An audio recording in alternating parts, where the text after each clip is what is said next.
This is CGTN, China Global Television Network.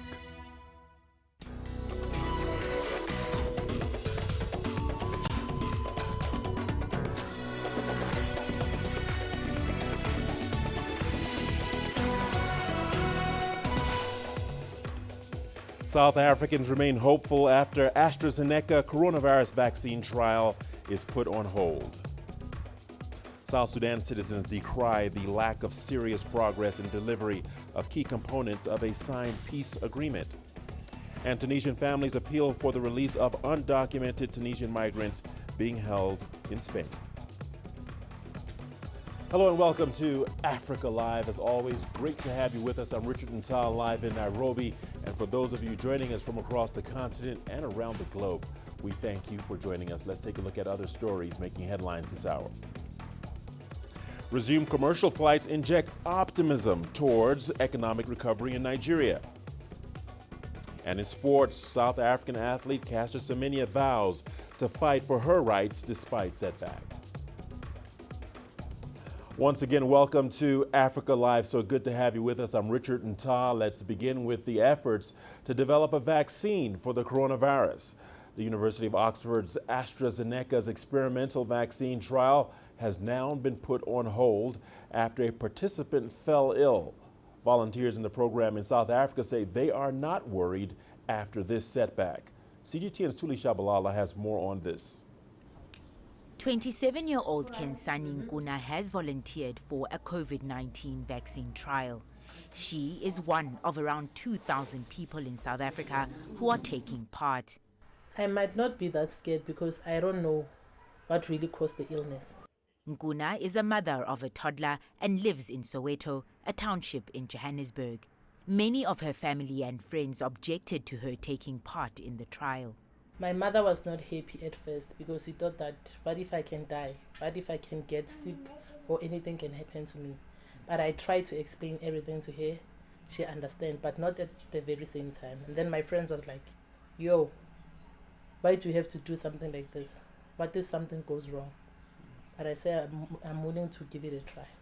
Being well aware of the risks, Nkuna hoped her participation could save lives. I wanted to be part of the solution. I wanted to solve the world because this thing is destroying people. People have their views and opinions, but me, I would say the vaccine is a good thing. It can save the world. If it might happen, it can work. The AstraZeneca experimental vaccine is being developed along with Oxford University in the UK. Testing of new medical interventions in Africa has been a subject of controversy. So I've seen the pushback, and I do understand, the history of medical testing in Africa. I do understand the perception of, possibly seeing Africans as being treated like guinea pigs. But I think, as I've said, in order for us to get data that is South African specific, that ensures that when the vaccine rolls out, it is something that works for South Africans, that makes this vitally important. The trials started in July, but after an unexplained illness in a participant, the trials were postponed globally, giving time for an independent committee to review safety data. Thuli Shabalala, CGTN. Well, joining me now is Professor Shabir Mandi. He is a professor of vaccinology at the University of Wits in Johannesburg. Professor, thank you for joining us here on Africa Live. Great to have you with us. First and foremost, a promising COVID-19 vaccine trial has now been put on hold. Should South Africans enrolled in the experimental program be worried, Professor? So good afternoon to you. And I think the short answer is we need to understand that this is a common occurrence when you're doing phase 1 and phase 2 studies. It is incumbent on the data and safety monitoring boards, which are independent of the participants and of the trialists, to actually have a very low threshold to allow for intensive interrogation of any medical event that occurs that might be related to vaccination. And that is what has happened now. In many phase 1 and phase 2 clinical trials, this is an occurrence where you would have a pause in terms of enrollment until the DSMB has been able to adequately interrogate what has happened and whether it's actually associated with vaccination.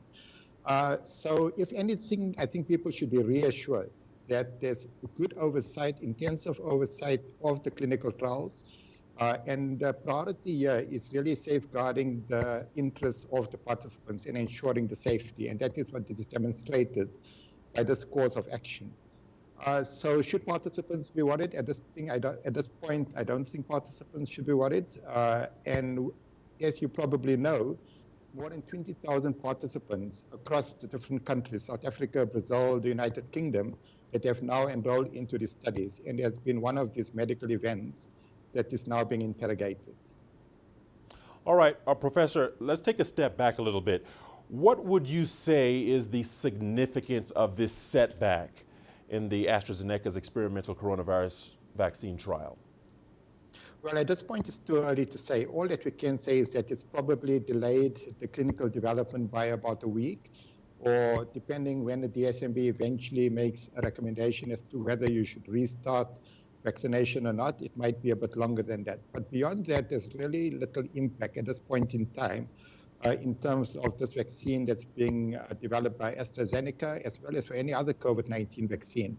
But it just illustrates, again, the issue that you cannot take shortcuts. You cannot do what, as an example, has happened with Sputnik 5, where the vaccine is being licensed and almost being prepared to be distributed to large percentages of the population without it having undergone adequate clinical trial evaluation in terms of safety, in terms of efficacy. That's not the way the scientific world works. And in fact, that sort of an approach is highly reckless. So that is the reason why we say that vaccines, as well as other therapeutics, need to be systematically evaluated in different phases to determine foremost its safety and then whether it actually protects against illness. Okay, and finally, before I let you go, Professor, from your perspective, what should we expect going forward in the development of this and other potential COVID-19 vaccines? Well, I think the field is going to still continue going ahead. At this point in time, there's another 7 vaccines that are already in phase 3 studies, which target enrolling up to 30,000 participants. And hopefully before the end of this year, we'll have an answer as to the safety and the efficacy of those vaccines, so that come later this year, early next year, we might at least have 2 or 3 vaccines that are possibly adequately evaluated, that have been adequately evaluated, that can then start to be manufactured, to become available to the general public. All right, Professor Shabir Mandi, thank you for sharing your expertise on this matter. We appreciate it. That's Professor Shabir Mandi speaking to us live from Johannesburg. Moving on, even as British drug producer AstraZeneca pauses its trials, U.S. President Donald Trump says a vaccine could still be available by Election Day, which is at the beginning of November. But some medical experts are not sure. Our reporter Jim Spellman has more. Top U.S. public health officials testified before a Senate committee Wednesday as a vaccine is increasingly seen as possibly the only way the United States will move past the COVID-19 crisis. The Trump administration is throwing massive resources behind quickly developing a vaccine, and President Trump suggests one could be ready before Election Day, November 3rd. But many experts say it will take longer than that to complete clinical trials to test whether a vaccine is safe and effective. Critics worry politics, not science, could lead to a vaccine being released prematurely. The director of the U.S. National Institutes of Health says they're moving fast, but not compromising on safety. Please hear me now. The rigor of the scientific evaluation of safety and efficacy will not be compromised. Manufacturers are ensuring the public they won't go faster than the science allows. 9 pharmaceutical CEOs have signed a pledge saying they won't release a vaccine before it is determined to be safe and effective, and that they won't submit for approval vaccines that haven't completed large-scale clinical trials. But one such trial has already experienced a setback. AstraZeneca has halted its phase 3 clinical trial after a participant experienced a suspected serious adverse reaction that affects the spinal cord. Such pauses delay the study of a vaccine and are common in clinical trials. This ought to be reassuring to everybody listening when we say we are going to focus first on safety and make no compromises. Here is Exhibit A about how that is happening in practice. As vaccine development has become a major issue in the U.S. presidential election, Donald Trump's opponent Joe Biden says he sees a vaccine as a product of science, whereas President Trump sees it as a political tool. Jim Spellman, CGTN, Bethesda, Maryland. Meanwhile, a new book reveals U.S. President Donald Trump says he deliberately downplayed the threat of the coronavirus. The big takeaway is what he knew and when. Our White House correspondent Nathan King reports. Coming out of this White House in the last few hours, essentially Bob Woodward, the veteran journalist who helped uncover the Watergate tapes that essentially led to the resignation of President Nixon, also has been cooperating with President Trump over many months. 18 interviews, all on tape. What's quite incredible about his next book, Rage, is that the US president essentially says that he recognized very early on in February that the COVID-19 virus was very, very deadly indeed, and he admits on tape that he tried to play it down to avoid panic in the US. Let's take a listen. It's clear just from what's on the public record that you went through a pivot on this to, oh my God, the gravity is almost inexplicable and unexplainable. Well, I think, Bob, really, to be honest with you, sure, I want you to. I wanted to always play it down. I still like playing it down. Yes, because I don't want to create a panic. Now, I can tell you, just in the midst of election campaign, a lot of White House staffers here and in the campaign are very, very worried about these revelations. But the U.S. president himself reiterated that he didn't want to create panic at an appearance at the White House today. Let's take a listen. I'm a cheerleader for this country. I love our country. And I don't want people to be frightened. I don't want to create panic, as you say. And certainly I'm not going to drive this country or the world into a frenzy. We want to show confidence. We want to show strength. We want to show strength as a nation. And that's what I've done. As you might expect, his Democratic rival Joe Biden really obviously pouncing on this. He was in Michigan, in Warren County, in Macomb County, a key swing county with auto workers, talking about his economic plans for American manufacturing, but immediately really said that the U.S. president behind the scenes was saying one thing and then lied to the American people. He knowingly and willingly lied about the threat it posed to the country for months. And while this deadly disease ripped through our nation, he failed to do his job on purpose. Now, what effect will this have on the election? After all, last week we had an article based on anonymous sources that said that the US president had called military service people losers and suckers. Well, this is all on tape.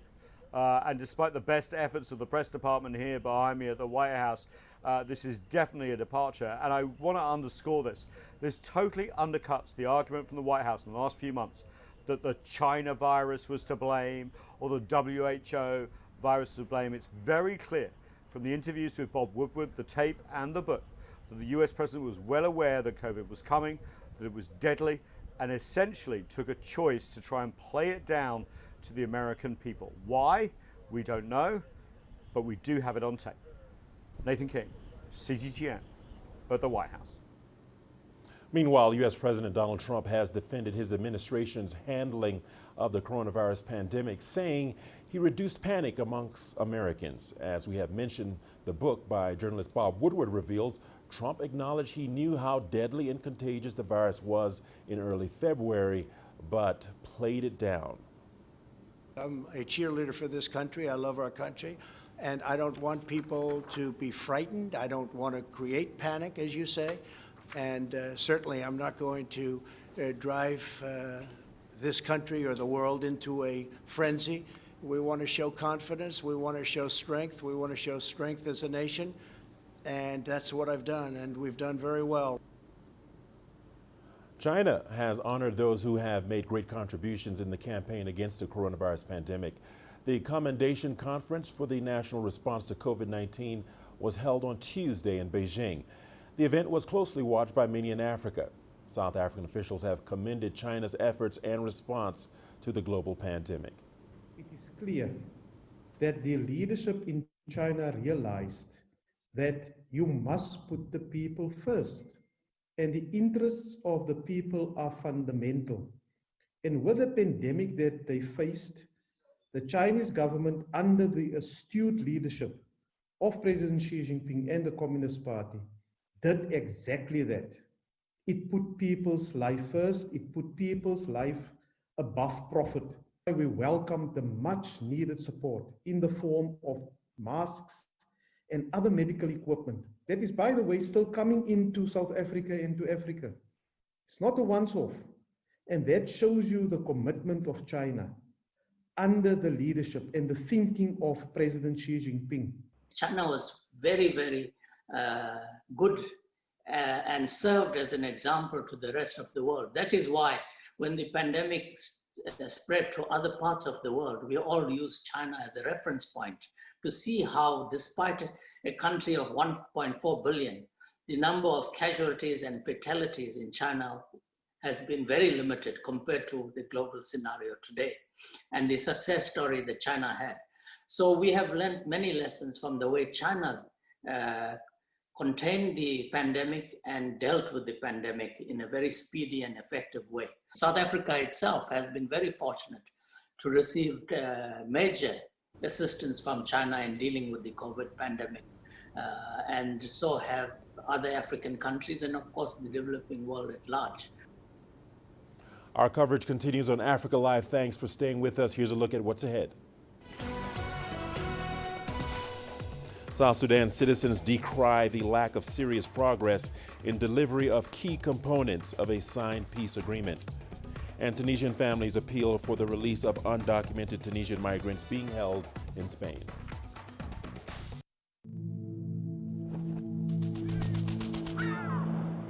How will your world change today?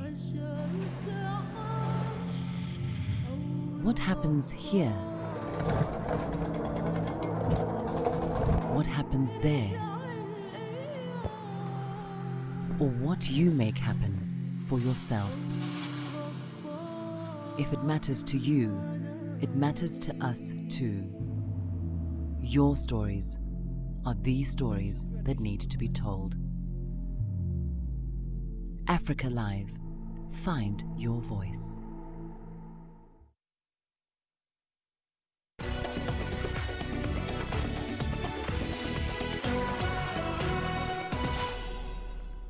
Welcome back to Africa Live. The controversial Ethiopia's Tigray regional election has concluded. The region says its election was free, fair, and transparent. However, the federal government maintains that that election was unconditional and irrelevant. Here is CGTN's Gerum Chala with more. From the beginning to the end, the Tigray regional state's plan to hold regional elections was filled with a lot of controversy and back and forth accusations with the Ethiopian Electoral Board and the federal government. However, with millions taking part in it, the Tigray regional state's elections was held and concluded on Wednesday. Right after the region's communications bureau said the election held was free, fair, and transparent. The federal government, on the other hand, is still adamant that the Tigray regional state's move of holding elections were unconstitutional. Prime Minister Abiy Ahmed said the regional elections were not only illegal but also irrelevant. He said his government would not recognize any of its outcomes. Gerum Chala, CGTN, Addis Ababa, Ethiopia. And to South Sudan, where a peace accord has been slow in taking shape. When the peace deal was signed in 2018, there was high hopes it would bring years of bloodshed to an end. A main component of the agreement was the formation of a new government. But 2 years on, this is yet to fully happen. CGTN's Patrick Ayette now reports. On the streets of Juba, some are getting worried that the calm and stability that was meant to follow a 2018 peace deal aren't reaching every corner of the country. There's no peace which is implemented. It is only in Juba whereby we see all the implementation is going on. Those who have been appointed, these are the only people who are enjoying the feast, while the rest of the citizens are still suffering and our government is not concerned. Peace implementation has really brought us joy, and but it has slowed somewhere else. And again, we see also everything not going as it's supposed to be. The peace deal was meant to usher in a new government to last for a 3-year transition period. After multiple delays, the ministers in the unity government were finally appointed in February, representing all 5 parties to the peace deal.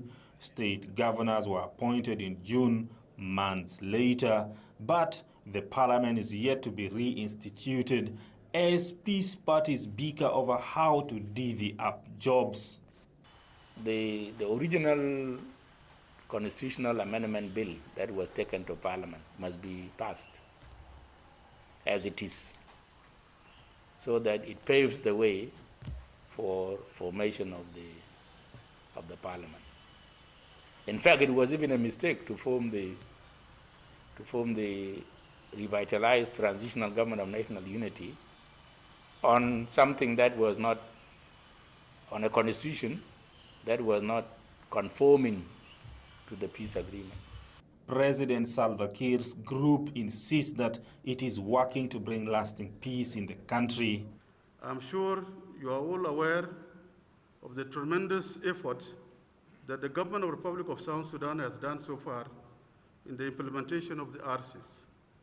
South Sudan have demonstrated the political will and commitment to peace by doing everything possible to implement all the provisions of the agreement. The East African Regional Body, the Intergovernmental Authority on Development, or IGAD, which brokered the 2018 peace agreement, is urging the parties to expedite the deal's implementation. The peace deal provides for elections to be held towards the end of the 3-year transitional period that's supposed to be in 2023, but with delay in every step of the deal's implementation, experts say elections are likely to delay as well.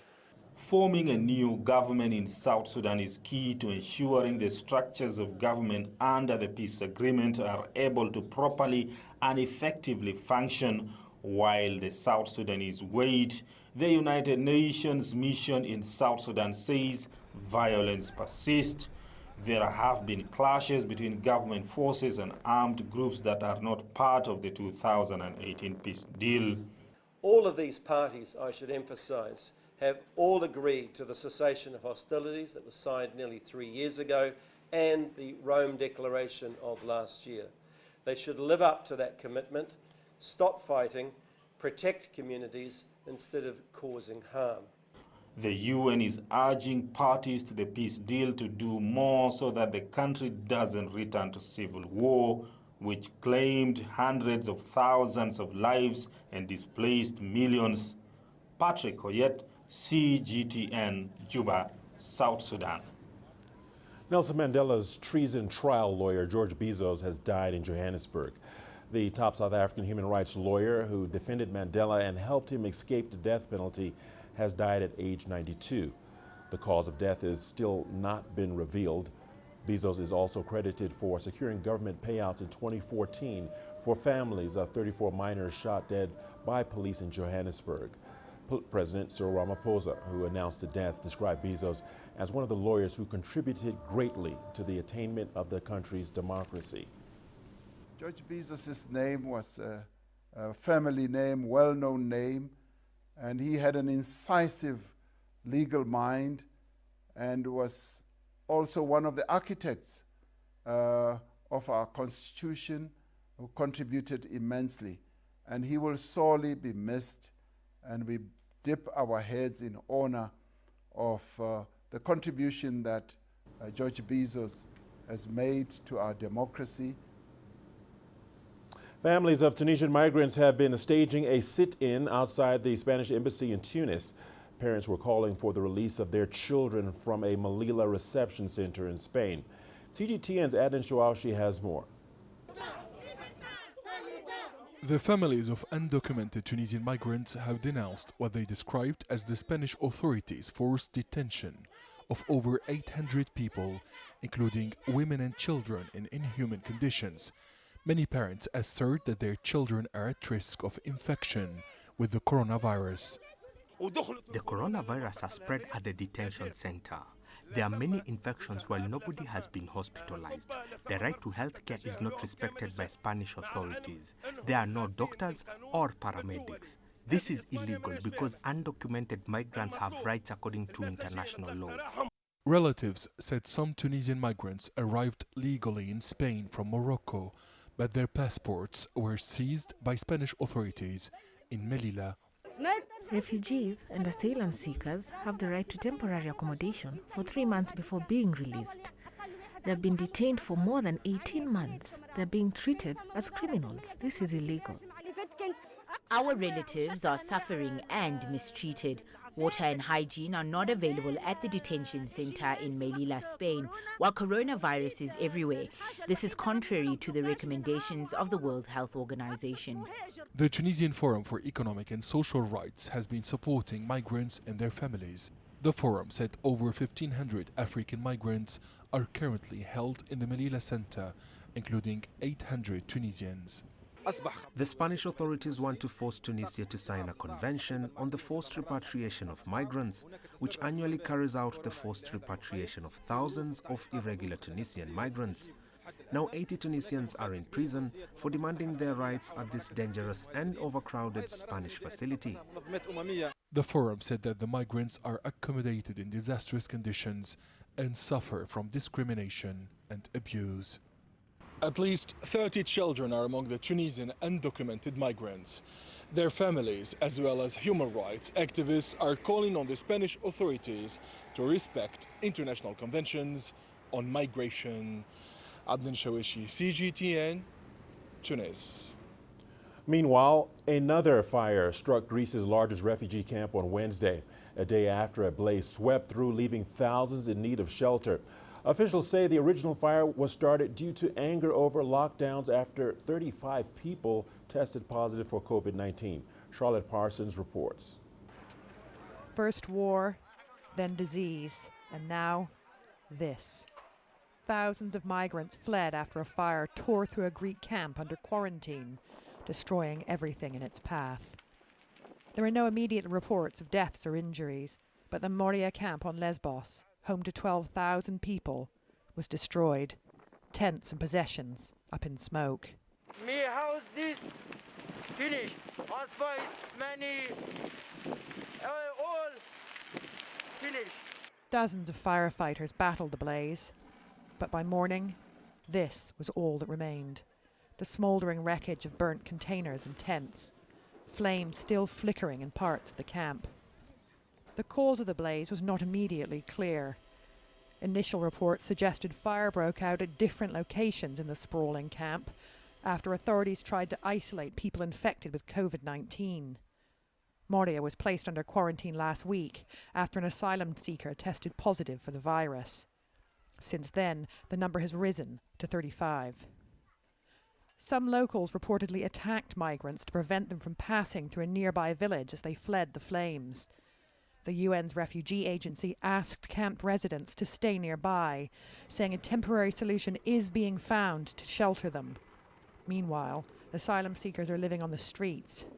Moria has been criticized by aid groups for its poor conditions and overcrowding, but at least it was somewhere to call home. Charlotte Parsons, CGTN. Elsewhere, dozens of large wildfires are scorching millions of acres along the western coast of the United States. Extreme heat and high winds continue to fan the flames. Camila Barnell reports from Los Angeles. Dozens of wildfires raging across Washington, Oregon, Are we going to be okay? We're going to be great. And California. It was just raining ash on us. In the Golden State, more than 20 major fires are raging in a year that has already seen a record 2.2 million acres burned. Authorities warning it could get worse. Record high temperatures, low humidity, dynamic wind conditions, and the drought of all combined to make this one of the most challenging, perhaps the most challenging wildfire season California's ever seen. In Oregon, some fires are so dangerous firefighters are being forced to retreat. Thousands of residents have evacuated to escape the flames. The temperatures are starting to increase today. The winds are starting to pick up. That's a bad sign for trying to contain and suppress wildfires. And in Washington, more acres were burned Monday than were charred in the past 12 fire seasons. The National Weather Service says critical fire weather conditions there will continue through Thursday. This is an unprecedented and heartbreaking event. Red flag warnings still in place across 5 states, covering more than 30 million people. Strong winds and dry conditions could ignite new blazes and continue to fuel the fires already raging. In Los Angeles, I'm Camila Bernal reporting.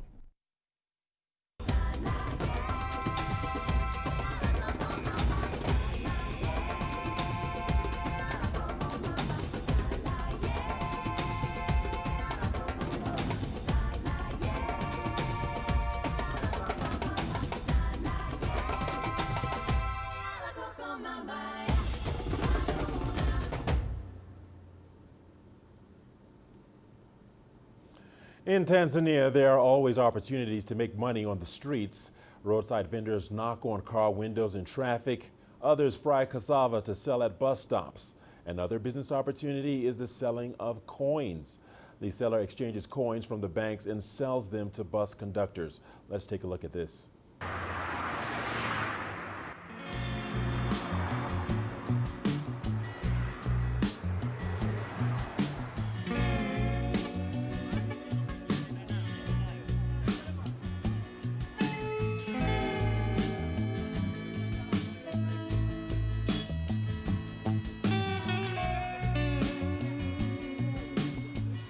Jina langu bwana naitwa Dickson Onesimo. Hizo sarafu hapo unazoziona kwamba tunauza, sio tunabadilisha. Tunaziuza.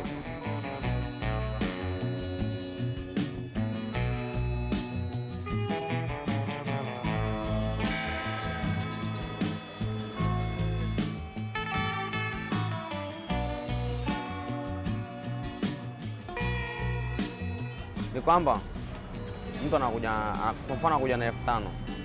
Mimi nampa 4,000 ya sarafu. Mimi nachukua 5,000 na noti. Akija na 2,000 nampa 1,600. Faida ipo kwa sababu kwa wiki ukikadiria kwa haraka kwa sababu kwa siku 10,000 kwa wiki 40,000 50,000 pale unaona faida inayopatikana, unatafuta biashara nyingine unaifungulia. Changamoto hapo ni biashara labda yumbe. Kuna siku unaweza kauza, kuna siku unaweza usiuze. Siku hazifanani.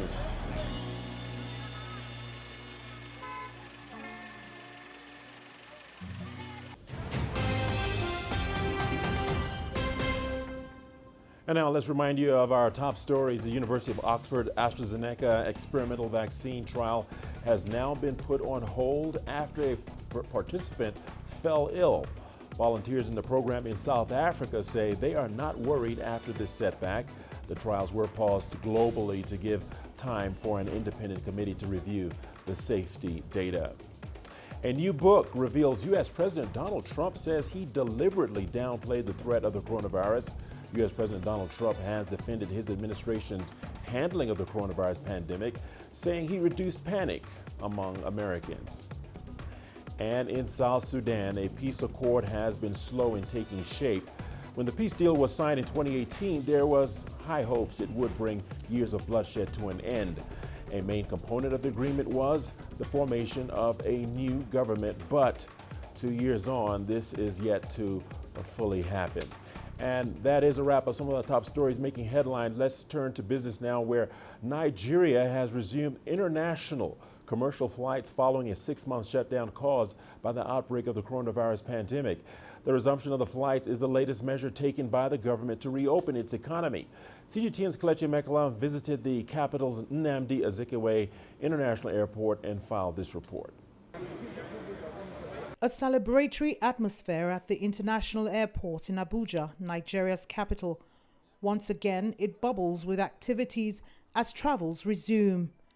Africa's largest carrier, Ethiopian Airlines, is one of the first airlines to make its entry taxiing onto the runway 6 months after the COVID-19 lockdown. But things are a lot different now, with more stringent health and safety protocols in place. The queue outside is very long, and the social distance is really followed. They are really putting their game on it and trying to make sure the protocols are followed correctly. And I think it puts confidence in the travelers' mind, knowing that they are making efforts to make sure we are all safe. Everything seems to be working well. They are taking caution. There is proper social distancing, and they make us to wash our hands and they sanitize our luggages. This early phase of the resumption permits a maximum of 1,280 travelers arriving at the airport daily. That's about half of its original capacity. For now, the country's international airspace is not open to flights from all countries yet. 8 airlines, including Air France, Etihad, KLM and Lufthansa, have been denied access to Nigeria's international airspace. This move is in lieu of a ban on Nigerian tourists from entering some of those countries.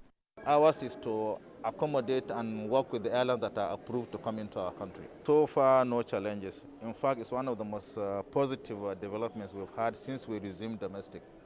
All our passengers have been working with us very well. Our protocols are working very efficiently, and we're very happy with that. According to a report from the International Air Travel Association, IATA, Nigeria is the second African country worst hit by the restriction in commercial flights after South Africa. The nation lost about $78 million month on month in revenue during the COVID-19-induced closure of its international airports. Industry players, however, remain positive that reopening Nigeria's international airspace would bring the country closer to economic recovery. Kelechi Emekalam, CGTN Abuja, Nigeria. And to South Africa now, President Cyril Ramaphosa says the government is working hard to take South Africa's economy off life support. Ramaphosa says there are a number of plans to lift the country's economy after the devastating effects of the COVID-19 lockdown. He was speaking during a virtual meeting with members of the South African National Editors Forum on Wednesday evening. CGTN's Yolisa Njamela has more. President Cyril Ramaphosa has hosted a virtual question and answer session with senior journalists, editors and analysts. The president's engagements are part of ongoing conversations with all sectors of society. A number of issues were tackled here. These include the plans to revive the struggling economy, the coronavirus and a lockdown imposed in late March to curb the spread of the coronavirus pandemic brought South Africa's economy to a near standstill. As we now go into the recovery process, we are now going to focus more on implementation. And this is where I want to see the implementation taking place, and it will be directed from the President's office. Some aspects of this recovery plan will be funded through a variety of mechanisms. The private sector will play a key role, government will play a key role, and we will all need, as I said earlier, to put shoulder to wheel to make sure that this recovery plan works. Ramaphosa's government has identified a number of key areas which will be prioritized for implementation. They include infrastructure investment, a mass employment program, and economic reforms.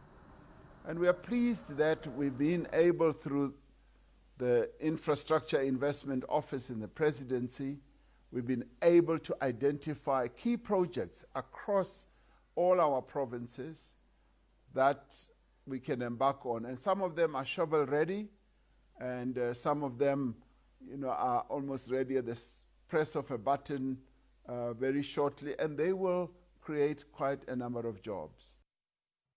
The president also told these editors, senior journalists and analysts that his administration is steadfast in its commitment to tackling rampant corruption and will give law enforcement agencies additional resources to enable them to do their jobs. We're looking at broader measures to tackle corruption in general, from strengthening and better resourcing existing law enforcement agencies to establishing a permanent multidisciplinary entity to ensure more effective detection and prosecution. Meanwhile, the president says the COVID-19 vaccine, when eventually made, should not be made at a price too steep. We're saying the whole continent of 1.2 billion people is going to be the second biggest market, possibly the third after China and India and us in Africa. And so therefore, we need to be at the table. We need to be talking more and more about access. And of course, there is a cost attached to it, but it should not be at a price where excessive profits are going to be made. The economy recovery plan is expected to be finalized within a month. Yulisa Njabela for CGTN in Johannesburg, South Africa. In Ghana, the coronavirus pandemic has reinforced the importance of agriculture as a sustainable employment opportunity, especially for young people. While thousands have lost their jobs due to the shocks caused by the pandemic, some young Ghanaians are turning to farming to earn a living. CGTN's Nabil Ahmed Rufai reports from Ghana. Perry Edunyame started this farm in June, just a few months after the coronavirus pandemic hit Ghana. 20 acres of maize is almost ready for harvest. COVID-19 really exposed the fact that, food security is always a major concern for every community or every country. And when we realized that, importation and exportation were becoming a problem, we needed to think of how we're going to survive on our own. So a lot of the state institutions started raising conversations on agriculture and food production and everything. And we realized that it is important for us to get into food production. Farming has not always been Perry's desired occupation. Like many Ghanaian young people, he's also pursued white-collar employment but could not secure a sustainable job. Ghana's Statistical Service says 42,000 people lost their jobs due to the coronavirus outbreak since March.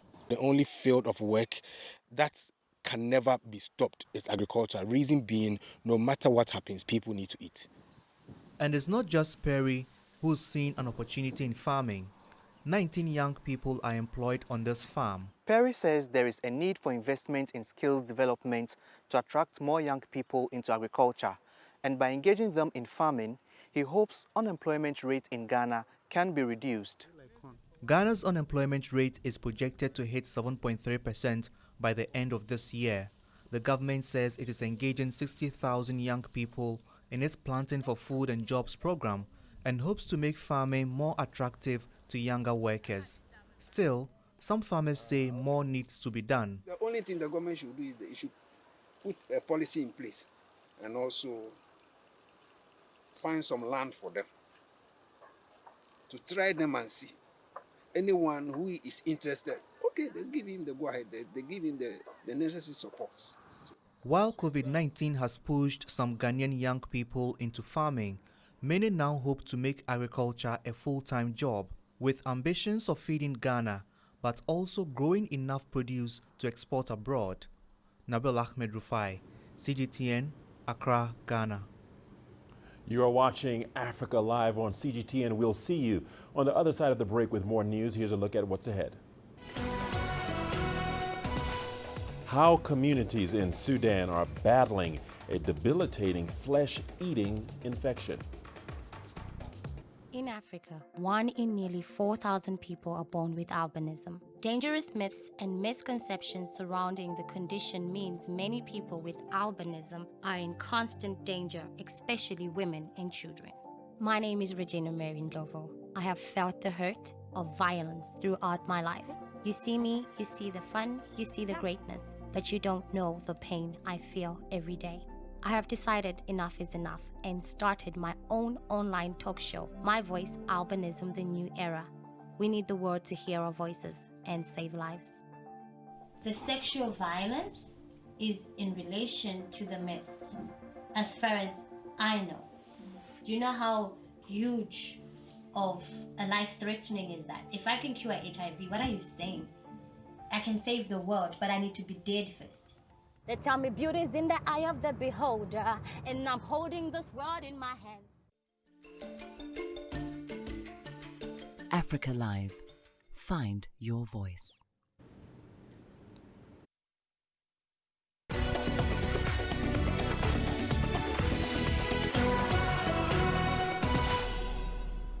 Welcome back to Africa Live. Thanks for staying with us.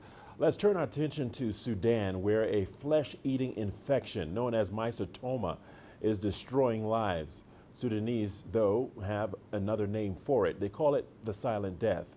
The bacterial and fungal disease rips through the body, causing severe deformities. Many of those affected are young farmers walking barefoot in the fields across Sudan.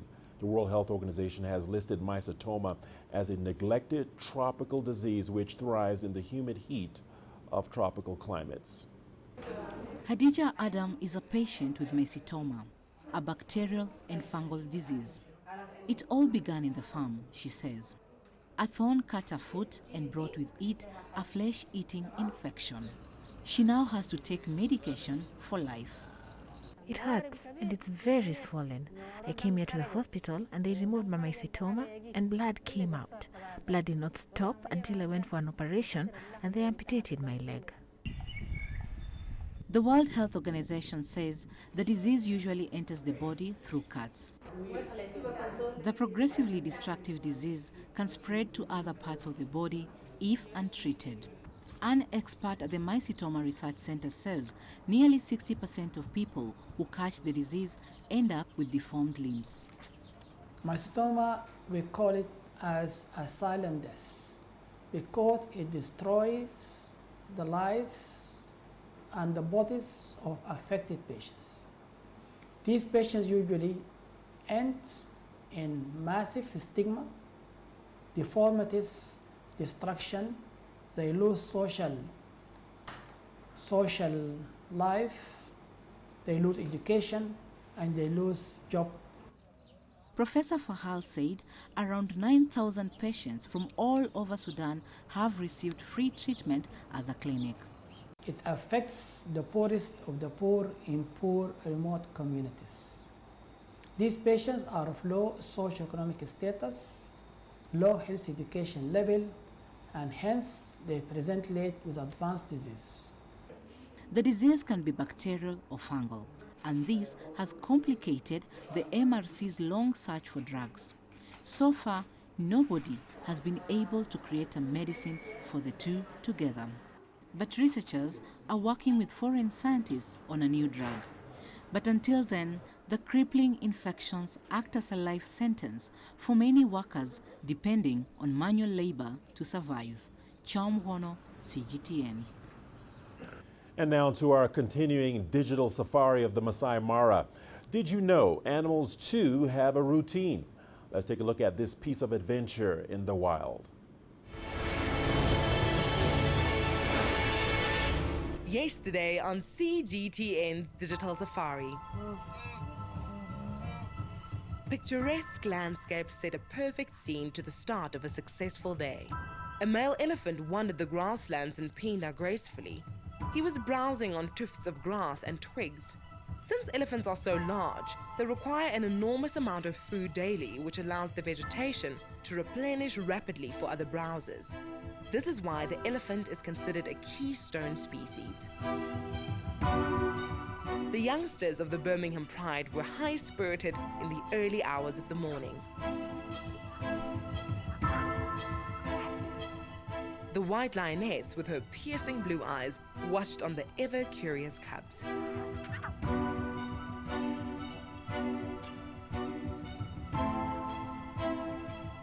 Over in Swalu, a pride of lions emerged from the bushes. They found a water hole and quenched their thirst as the bush heated up.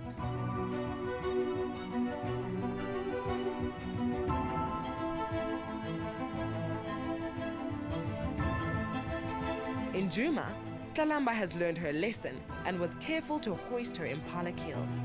This time, her kill would not be scavenged by wild dogs or a hyena.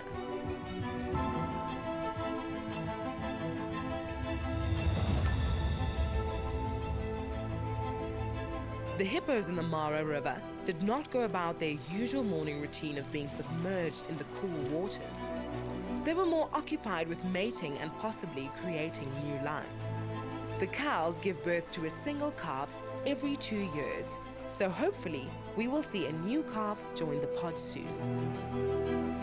During the rainy season, the Masai Mara is a source of livelihood.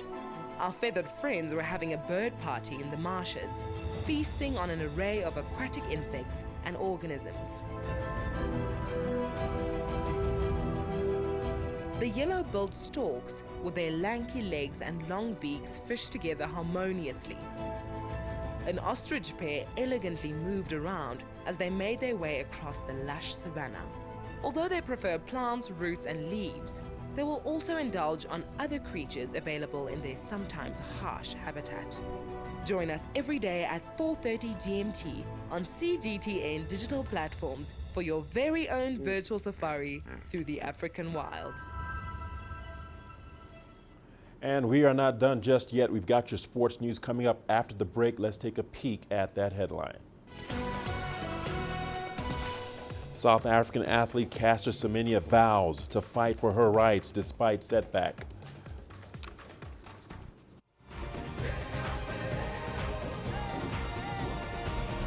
Africa Live. Find your voice.